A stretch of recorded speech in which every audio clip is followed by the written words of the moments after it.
We carried it live as President Obama and Governor Mitt Romney held their first of 3 presidential debates. But one local teacher was surprised to find out with her students recently that these 2 men aren't the only 2 running for president. So why are there only 2 candidates debating? Ben has the reality check you won't see anywhere else.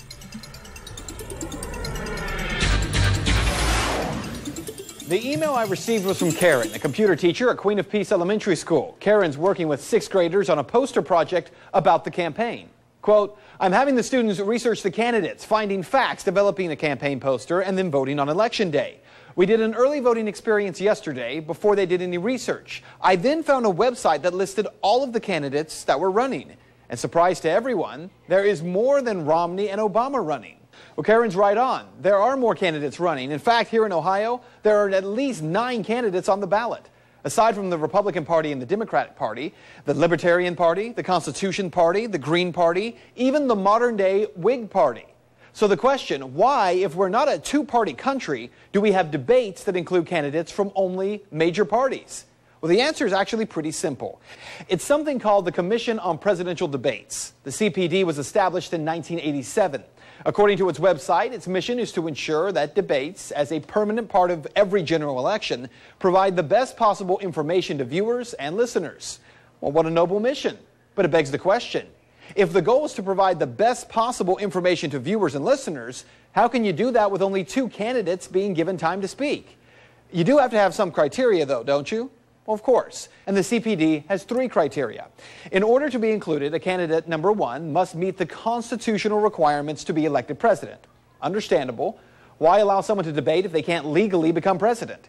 Number 2, they must be on the ballot in enough states to win the Electoral College. Again, understandable. If a candidate cannot mathematically win, there's no reason to put them in a national debate. But then there's number 3. They must have received at least 15% support in 5 national polls. Well, that one is much less reasonable. But that 15% support rule is fairly new. In fact, how the CPD came into existence is pretty interesting. In 1976, 1980, and 1984, the League of Women Voters moderated presidential debates. They then walked away from it, saying that the demands of the 2 parties, Republican and Democrat, would perpetuate a fraud on the American people. The CPD, the Commission on Presidential Debates, as we know it today, was then formed by the Republican and Democrat parties. The commission is headed up by Frank Fahrenkopf, a former head of the Republican National Committee, and former Clinton White House Press Secretary Michael D. McCurry. So let's be clear, a debate commission that's run by former bigwigs from the Republican and Democrat parties and creates a 15% polling rule in 5 national polls isn't trying to create inclusion, they're trying to prevent it. If you don't have the money of the 2 big parties, getting your name out nationally to get into those polls, well, it can only happen if you're a billionaire like Ross Perot. Aside from billionaires, no one else has a chance. This lack of inclusion is finally getting some attention, though. This year's debates, which are funded by sponsors, just lost 3 of their 10 sponsors: Philips Electronics, BBH New York, and the YWCA. They have all pulled their sponsor money because of the lack of inclusion of one particular candidate, Libertarian candidate and former New Mexico Governor Gary Johnson.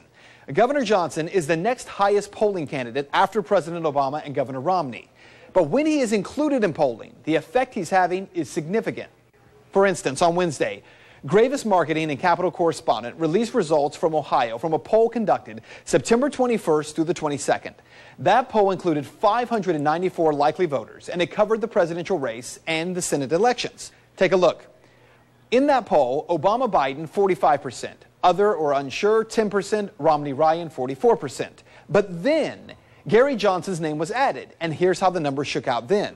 Johnson 10%, Obama-Biden 44%, other unsure 7%, Romney-Ryan 37%. So what you need to know, the fastest growing segment of the American electorate, independent voters. 43% of undecided swing voters are independents. And it's all about trajectory. Independent voters have been on the rise, while the parties have been playing to a shrinking base. There are now 6 states where independents outnumber both Republicans and Democrats. And that growing segment of the population isn't looking for fewer options, they're looking for more. This election could be an historic last for the control of this 2-party system. And that is Reality Check. If you'd like to make your voice heard on the story, head over to Ben's Facebook page. Find it by searching Ben Swan, WXIX.